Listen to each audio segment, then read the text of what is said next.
What's up, everybody? Welcome to another episode of Simply Finance with Shane White. Thank you all for listening today. I had a guest scheduled today that I was really excited about, but we had to postpone it and get it moved. But in lieu of not having an episode today, I actually have a concept, a topic that I thought would be fun to talk about. So I've had a few of these in a row now, but today is a solo podcast. And as always, I'll remind you guys, if you want to listen to some of the interviews, there are plenty you can scroll down to and listen instead. But I think today, most of you actually will find a lot of interest in this one. And it actually popped up a conversation that I had during my day job.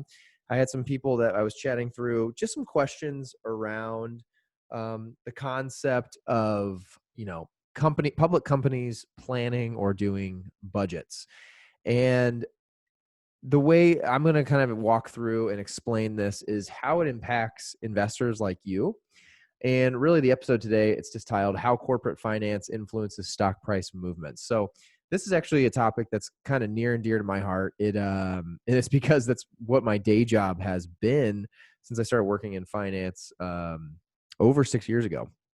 So kind of going to walk you guys through today just an intro into how essentially decisions that are made inside companies, how that flows all the way down, and then how that eventually impacts stock prices. So for any of you guys who, especially for anyone who has no finance background, I think this will be a lot of interest to you, because I think most people probably don't know how much actually goes into all of the steps that at the end of the day end up influencing stock prices. As hopefully a lot of you on here have now at least tried to follow the stock market. Maybe you've downloaded Robinhood or another platform and it started in your investing journey.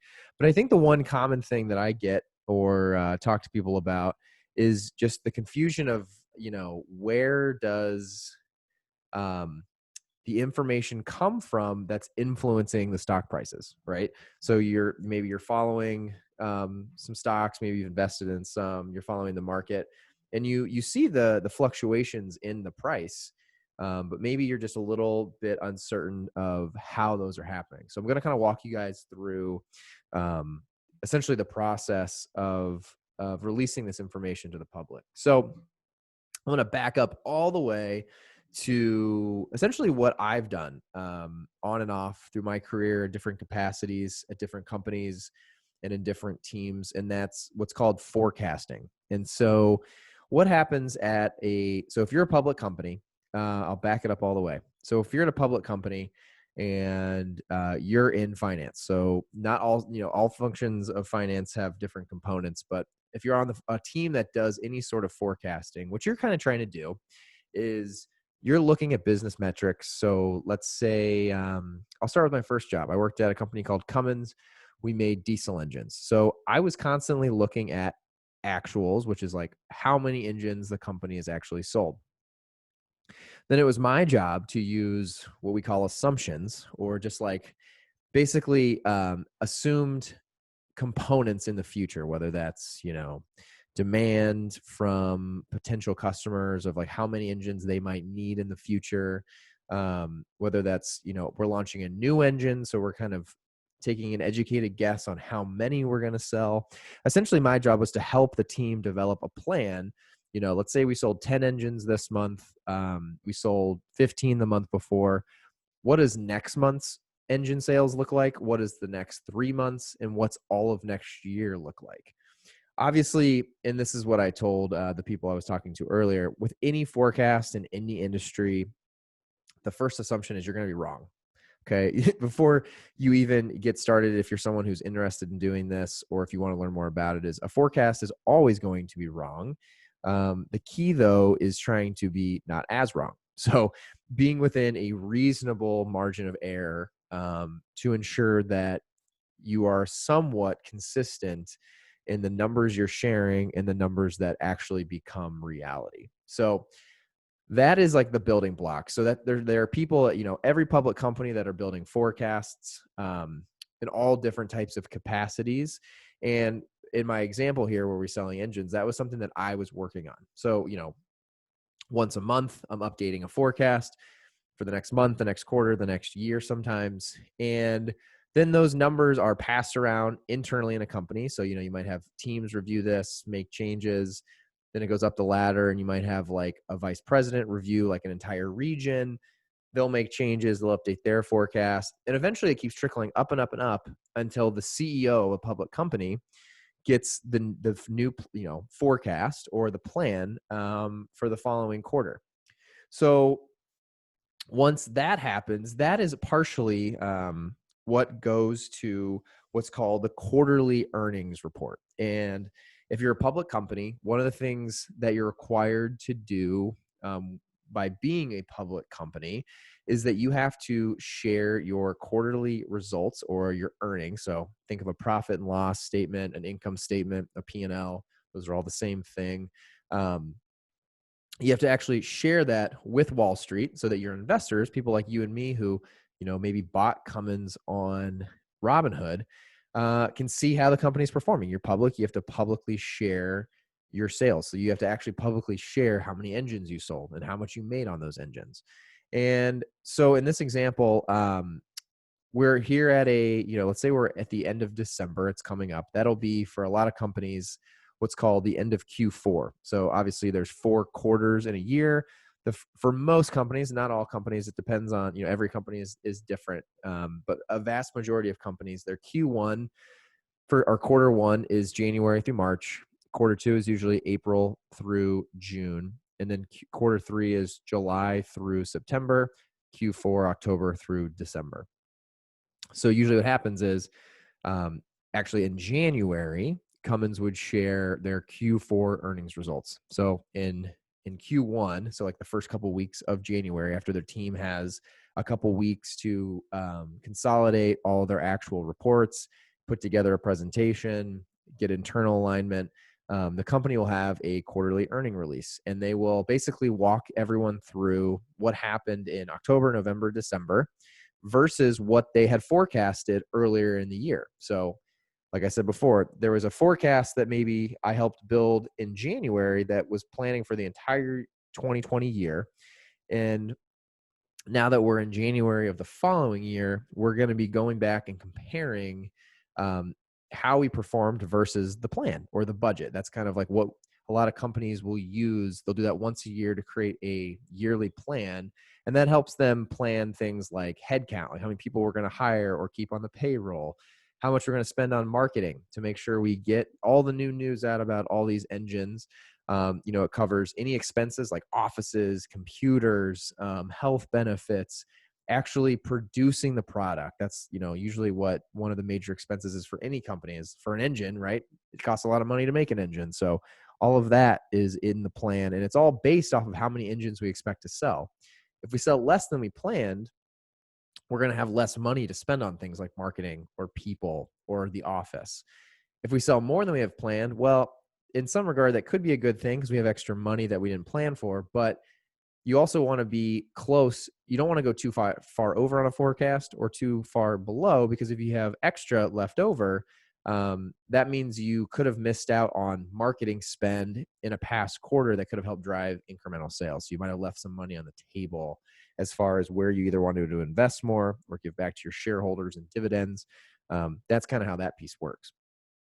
So these forecasts are happening all the time. Usually once a month they're getting updated, but then once a quarter, like I said, the CEO and usually the CFO and maybe some people from investor relations will be on this call with analysts from Wall Street once a quarter, and anyone can call in. These are public calls. If you go, in Robinhood or go on any investing platform, there's information each quarter when every company has to have one of these calls. You can call in and listen to it live, which is kind of cool to do if you've never done so. You can hear, CEOs, CFOs talk about what's going on at their company and, good and or bad things coming up. So these, like I said, these forecasts are constantly happening. That's how the company kind of steers the ship and decides, what performance is going to look like in the near and longer term future. Now, when a CEO or CFO shares out these quarterly earnings, there's a lot of things they're trying to consider. So if you're someone who is an analyst on Wall Street, you're calling in to understand, hey, the plan that they set in place at the beginning of the year, are they going to hit that? Are they going to miss that? And why? And on the call, you'll hear, the executives of the company walking through the story of what happened. And then they'll also talk about what the future looks like or what the projections look like for the rest of the year or the next quarter. And after they kind of tell the story is basically what I like to explain. The CEO, the CFO, and investor relations, they're basically trying to pitch a story to Wall Street and all of us that they're doing well, or if they're not, trying to explain why and why they're turning the ship around and they're going to get things back on track. It's usually the narrative, no matter what. You're trying to drive excitement for investors so that people like you and me want to go and buy their stock. So the executives are, they're trying to essentially spin a story. And what's really interesting about being part of any public company, and if you're an investor paying attention to public companies, is it's kind of an art. And it really is. They're not lying. They're not trying to deceive anybody. But with any hit or miss of a number versus what you planned, you can look at anything with two different sides of the coin, right? You can look at things, you can look at problems or issues as potential opportunities, or you can look at them as problems. And I think I've listened to so many of these different earnings releases. I've also been a part of now 3 different companies who have had a public component to it. It's interesting to hear how I can see a number on a P&L or a spreadsheet, and you can hear someone like a CEO or CFO spin that into being hopefully a positive story for the company. It's definitely a talent. It's something that people work on to do. And like I said, it's not meant to be deceiving. It's just that with any company, being in business is really just solving problems. That's all we all do in finance or businesses. We're constantly faced with new problems, new issues, and we're trying to just solve them. And we're trying to figure out how we can steer the ship in the right direction. So like I said, once a quarter, the executives will share this out. The analysts will ask questions. And then what's happening in the background is the analysts will then take this information from these earnings calls. They have their own financial models, in their Excel or their software systems that they use.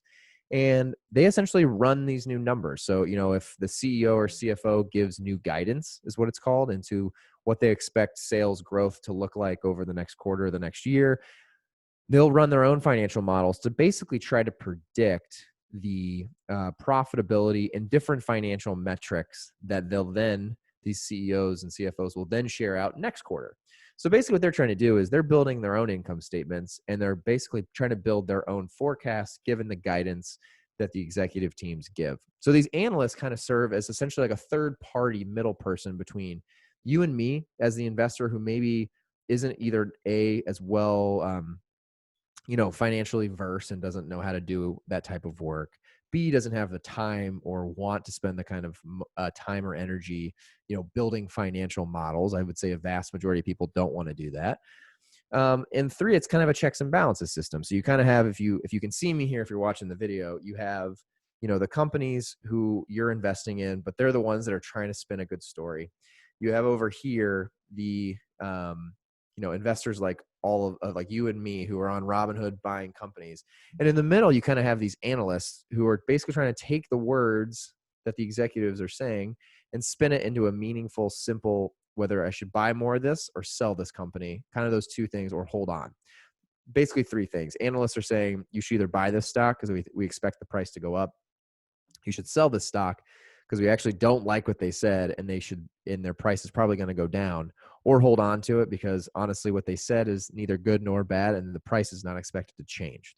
That's what an analyst's job is to do.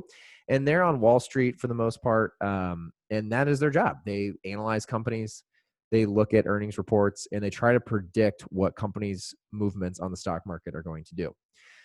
So just to keep walking you through what a quarter looks like for a public company. So now the executive team has had this meeting. Analysts, got to ask their questions on the call. So you actually have analysts hitting unmute, and they're asking a CEO a question. question on, January of next year, why do you think you guys are going to sell 100 more engines than you did last year? Can you explain a little further? Those are the types of questions they're getting. A lot of times they're very pointed. They're very direct, and they're trying to poke holes in the story of the executive team. That's where people like me at a public company as a finance manager, or an analyst or a director, whatever your level is in finance, that's where then you're going back and you're, before this call, you're trying to kind of answer a lot of those questions that they might get. So you're kind of building a defense for your executive team. If we get questions here, this is what we think, this is why we assumed what we assumed, this is why we're planning for what we're planning, is to kind of build a defense, like I said, for those types of questions.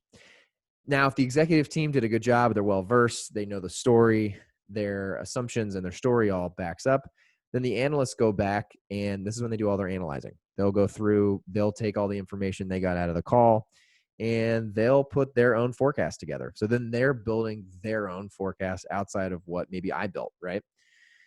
Eventually, not too long after, the analysts will publicly come out and they'll release their guidance, right? Which is basically, like I said, it's either buy, sell, or hold. And there's different levels, but they're basically telling everybody, people like you and me, hey, you should buy some of this. Like, they're going to blow up. They're doing all the right things. They're growing. You should sell. They're honestly heading in the wrong direction. Something's not going right. They disagree with an assumption. Or hold, the price, and it's all reflective of the current stock market price. And then they give guidance. So let's just say the company I was talking about, Cummins, let's say they're selling at $65 a share. They'll say like buy. They think the price is going to go up, and then they'll give a price target. So they'll be like, it's a 65 today. Given the metrics they shared out, I expect the price to go to $75 by the end of next quarter. So they'll share all that, whether it's up, down, or staying the same. So once that information is public, analysts in most circles are held with high regard as knowing and understanding how this stuff works really well. People trust their opinions. Like I said before, most people who are investors are, number one, they're not financial analysts themselves, most of them, right? Number two, they're not spending the time and energy to call into a conference call, ask a CEO a question, go back and do their own analysis, and then make a decision whether they're going to buy or sell a stock. 99.9% of people are not in that camp of spending that much time doing it before they buy a company's stock. So people take them seriously, and people do what they say. And it's not like people, take every single analyst's opinion as gospel, but as a whole, if an analyst comes out and says buy, most of the time their stock price actually jumps because people are buying the stock. The supply and demand swings that way. Less supply than there is demand, price goes up. If they say sell, a lot of times the stock price will take a hit and it'll sell. So you don't want to get downgraded if you're a company by an analyst. That is not good. That usually means that you're going to see a dip in your stock price. So that's how that kind of works. That's how like a share out happens once a quarter from an executive team. It's built by people like me who are helping the executive team build the story from the ground up, go through all the assumptions and understand why we think it's going to go where it's going to go. Then the analysts get to hear this. They get to put their own spin on the story. Then they get to have their public opinion of how it is. And then investors like you or me usually listen to those analysts and buy or sell companies or hold companies depending on that. That is usually what you're seeing, especially around earnings season. So, once a quarter, for example, Cummins, like the company I've been talking about, when they have an earnings release, you will see around then, that's when a lot of times you'll see price fluctuations more so than normal. Obviously, this happens once a quarter, so the price is changing all the time. So there's plenty of other things that are driving price, like just macro market conditions. Like I said in the last episode, a vaccine positive trial report coming out impacts tons of every company in some way, shape, or form, whether it's positive or negative. But this is specifically when they release new information around earnings. So that is kind of how it works. I hope that makes sense, from an analyst inside a company helping build a forecast to a CEO or CFO sharing out that new forecast to these analysts, then analyzing, making their guidance public, and then investors like you or me actually buying or selling the stock. And that's what's driving price changes.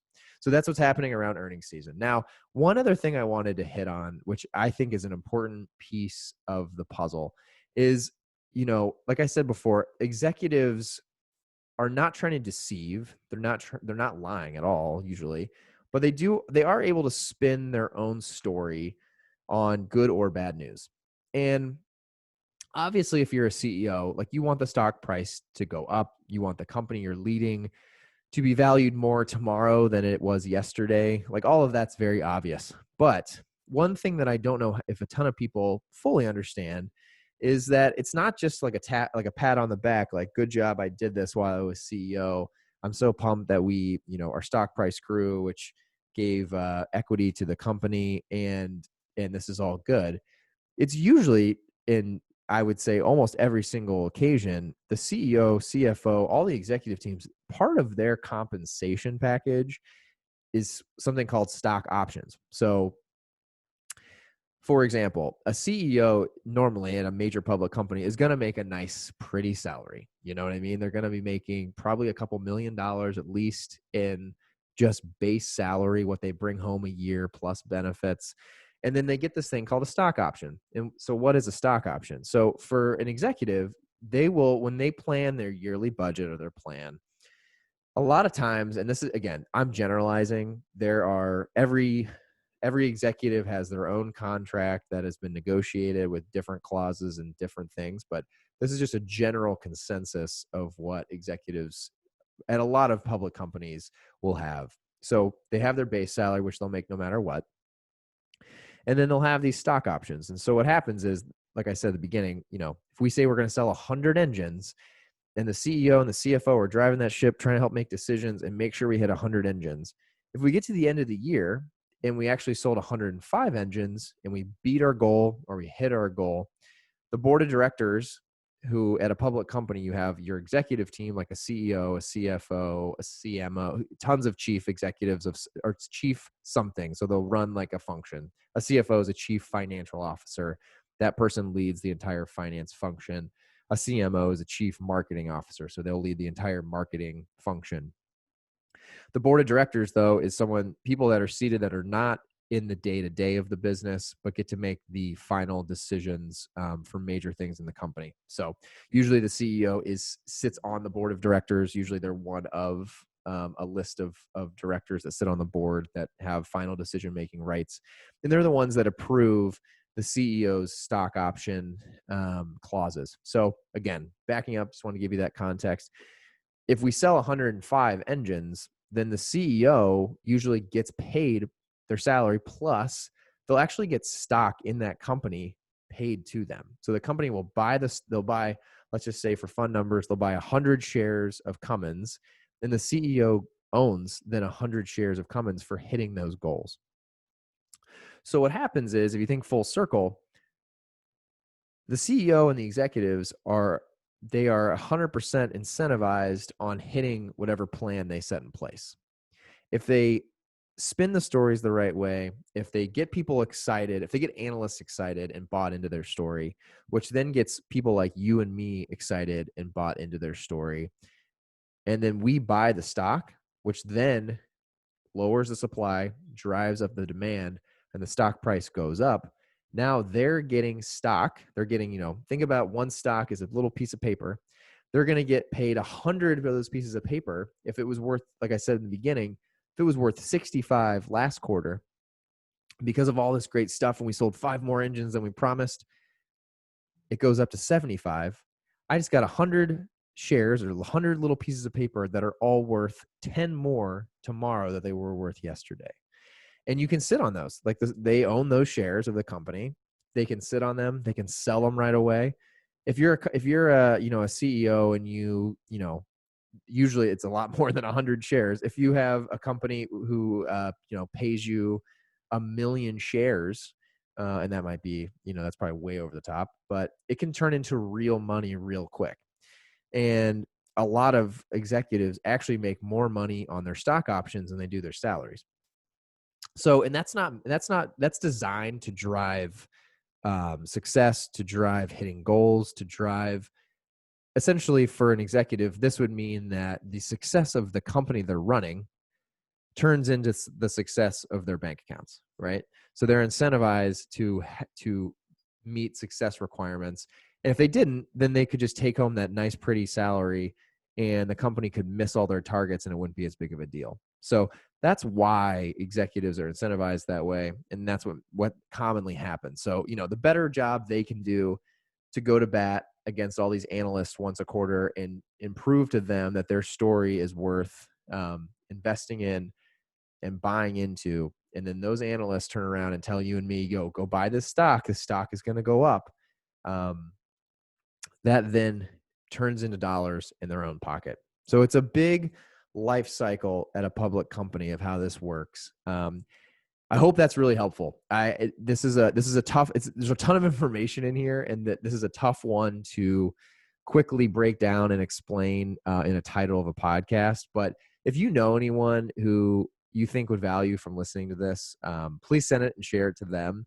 I thought this was a really fun topic to talk about. This is kind of like the epitome of why I love finance, is just how this whole thing works. I think it's so interesting. If you have any questions, as always, you can find me on social media, Shane_White on Instagram. That's the best place to chat me, DM me, ask me questions.